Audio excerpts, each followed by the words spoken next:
কক্সবাজার হতে একটি ইয়াবা চালান ঢাকা যাবে। তো এরা গতকাল রাত্রেবেলা কক্সবাজার থেকে চট্টগ্রাম আসছে। চট্টগ্রাম আসার পর তারা ওখানে হোটেলে খাওয়া দাওয়া করে রেস্ট করছে। রেস্ট করার পরে ওরা ভোরবেলা রওনা করছে। তো রওনা করলে আমাদের তো তথ্য, আমাদের গোয়েন্দা, আমাদের কার্যক্রম চলমান ছিল। এরপরে আমরা আমাদের এই যে জাগরজুলি, যে কৃষ্ণনগর এই জায়গার নাম, এখানে আমাদের টিম আটক করার পর দুপুর আনুমানিক 12টা বা 12:15টার সময় আটক করার পর আমাদের টিম আটক করার পর আমাকে খবর দেয়, আপনাদেরকে খবর দেয়। আপনাদের সামনেই আমরা খুললাম।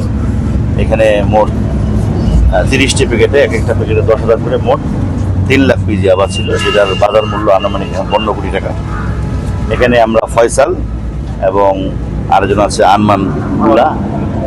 আমানুল্লাহ, দুজনকেই আমরা গ্রেপ্তার করেছি, একটা প্রাডো গাড়ি সহ। তো এই ইয়াবার চালানটি ঢাকায় যাচ্ছিল।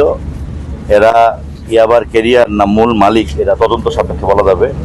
আমরা এই ইয়াবার চালান এবং মাদকের বিরুদ্ধে যে আমাদের অভিযান এবং র্যালি সমাবেশ আমরা শুরু করেছি, তারই ধারাবাহিকতায় আমরা বড় চালানগুলি ধরার চেষ্টা করতেছি। ছোটগুলো তো আমরা অভিযান শুরু করেছি এবং আপনারা ইতিমধ্যে রেজাল্ট টের পাবেন। তো আজকে কুমিল্লায় ইতিপূর্বে 1,60,000 পিস আবদ্ধ ছিল, আজকে কিন্তু 3 লাখ পিস, এটা আরেকটি বড় চালান। আমরা এখানে যে দুজন গ্রেপ্তার করেছি, এদের মাধ্যমে আমরা এটার মূল যে রুট সেটা খুঁজে পেতে চেষ্টা করব। আপনাদের কাছে আপাতত এই 3 লাখ পিস ইয়াবা উদ্ধারের তথ্যটি আপনাদের সামনে আমরা, যে লোকারে যে একটা ব্রিফকেসে বড় ব্যাগে ছিল লাগেজে, যে লাগেজটি লক ছিল, লকটি আমরা ওদের সামনে ওদেরকে দিয়ে ভেঙে ফেলছি।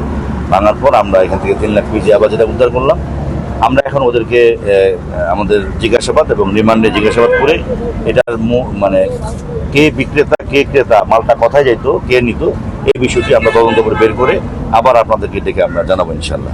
বাড়ি চকরিয়া, কক্সবাজার চকরের দুজনের বাড়ি। কে এটা এই মুহূর্তে বলা সম্ভব হচ্ছে না। আমরা বিআরটি চিঠি দিলে বিআরটি আমাদেরকে জানাই দিবে কার নামে গাড়ি রেজিস্ট্রেশন করা আছে এবং প্রকৃত মালিকের নাম সহ কারা এটার সাথে জড়িত আমরা বের করবো ইনশাল্লাহ।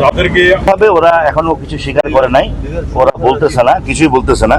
তো আপনারা জানেন যে আমাদের তো জিজ্ঞাসাবাদ একটু কৌশল আছে, রাস্তার মধ্যে আমরা এটা করতে পারতেছি না। আমরা আমাদের জিজ্ঞাসাবাদ রুমে জিজ্ঞাসাবাদ করে এবং রিমান্ডে এনে আমরা জিজ্ঞাসাবাদ করে একটু আপনাদের বাড়িয়ে তথ্য দিই যে 1,60,000 নির্বাচন উত্তরে হয়, 5 জন আসামি, 3 জন কিন্তু আদালতে স্বীকারোক্তিমূলক জবানবন্দি 164 জেলায় দিয়েছেন, শব্দ স্বীকার করছেন তারা। কিন্তু তারা কি, আমার বিশ্বাস এদেরকেও আমরা জিজ্ঞাসাবাদ এক নাগারে যেমন জিজ্ঞাসাবাদ করবো রিমান্ডে এনে, এবং গাড়ির মালিককে, প্রকৃত ইয়াবার মালিককে কোথায় যাচ্ছিল এটা আমরা বের করবো ইনশাল্লাহ এবং আপনাদেরকে আমরা জানিয়ে দেবো।